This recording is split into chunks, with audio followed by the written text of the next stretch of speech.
Okay, we're gonna try this again. Welcome to the replay. Hey Bobber, welcome Divine Lisa. Today, we're gonna hear the explanation of yesterday's awesome physics trick. Hello Bobber, welcome. Hey MD Morgan, welcome. So today, I'm gonna show you the explanation. Juji Rockman, thank you so much. If you tuned in yesterday, I was showing you how you could do this to an aluminum can just using the air from your atmosphere, from the air inside your kitchen. What day of the month are you on? I believe it's actually day 29. Tomorrow will be 30 days. So let me first show you the demo and then I'll explain it again. Here we go, 1, 2, 3. Okay, that one didn't work as well. I kind of waited a little bit too long. Let me adjust this and try it on this can over here. Then I'll turn around and say hi. Whoops. Pull that back a bit.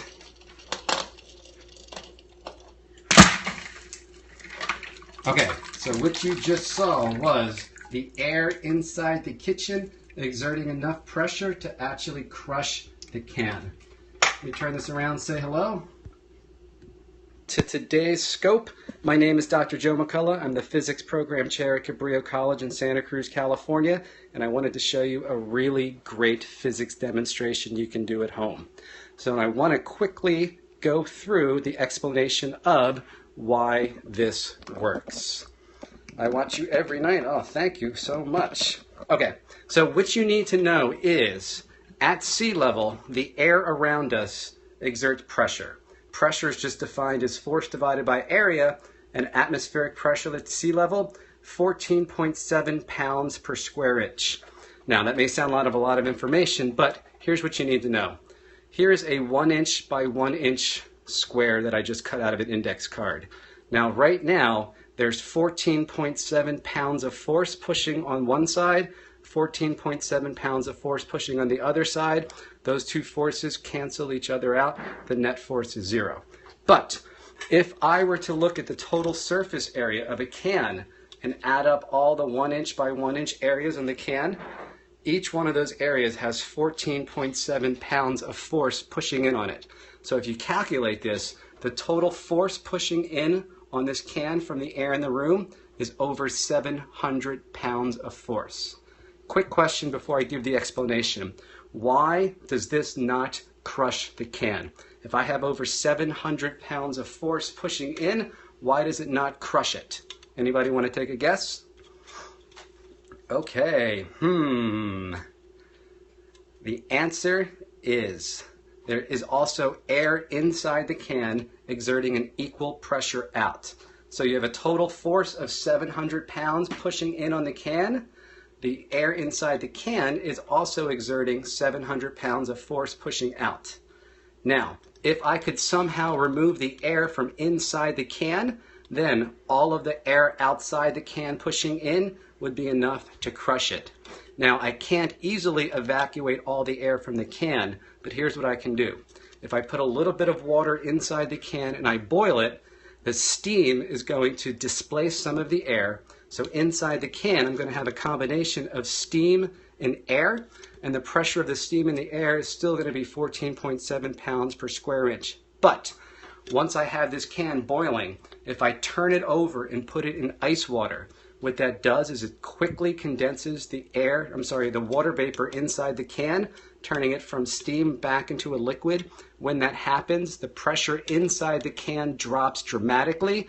The pressure outside hasn't changed, and all of the force from the air around the room is exerting enough force to crush the can. Let me turn this around again and tell you exactly what you need to do this demo, and I'll show you. So for the demo, all you're going to need is an aluminum can. It doesn't matter which kind. You're going to put a little bit of water inside the can. You don't need to put a whole lot, just a tiny bit. You're going to put it on a burner and you're going to let that water boil, turn into steam. And I also have here is a glass of ice water. Once you see the steam coming out of the can, then that steam is going to start to displace the air inside the can, And what I'm going to have inside the can is a combination of air and steam. And then when I quickly take the can, invert it into the ice water, that steam is going to condense back into a liquid. What that's going to do is dramatically drop the pressure inside the can, pressure outside the can. Will it only do it with water? The answer is no. It will do it with any liquid that will boil and turn into steam. So let me prepare 2 more. Again, I'm just putting a little bit of water in. Not a whole lot. We just put a little bit more. And then what I'm going to do is put it on a burner. And I want to wait until I start to see steam coming out. So let's see how we're doing over here. You see I got a little bit of steam coming out. Once that happens, you still want to wait probably about another 30 seconds. And let me do this for you one more time.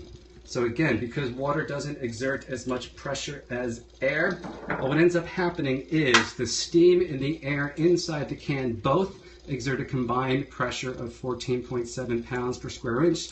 But once I put the can inside the ice water, the steam quickly condenses back into a liquid. That leaves the inside of the can at a much lower pressure. When that happens, the pressure outside hasn't changed. So let's do this one more time. And then let me give you one last little hint. It's easier if you grab it upside down so you can quickly invert it. And generally it'll happen immediately, but sometimes it might take about a half a second. So here we go.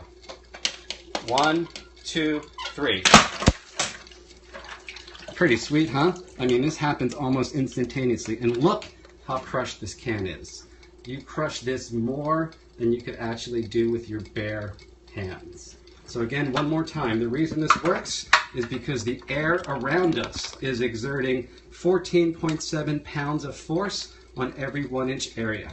So this little 1-inch by 1-inch piece of paper that I cut out has 14.7 pounds of force pushing in on it. And if you look at the surface area of this can, it's about 1,000 pounds of force pushing in on the can.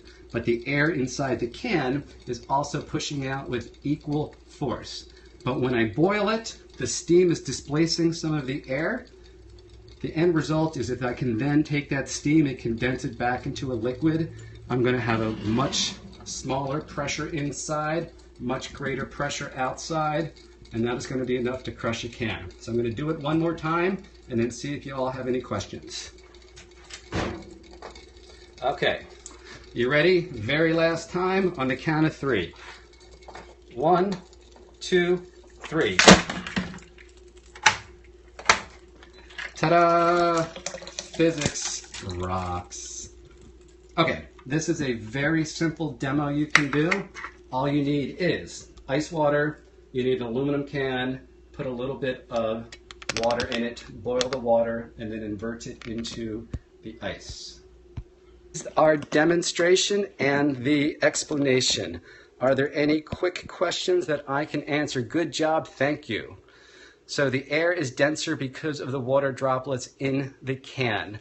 No, what ends up happening, and I'm simplifying this a bit, is as the steam is boiling, the air inside the can still is going to be at atmospheric pressure because of the hole in the can. If the pressure increases, it'll force some air out. So what's happening is the steam is forcing some of the air out. So now the inside the can is mostly steam and a little bit of air. And then when I invert the can and put it in ice water, that steam quickly condenses back into a liquid.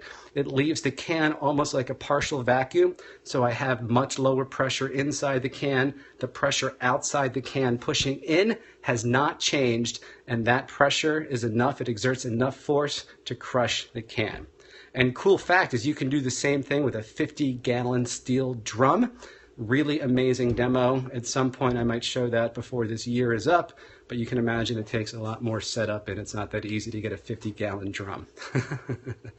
Okay, thank you for all those hearts. Are there any last-minute questions that I can answer about this particular demonstration?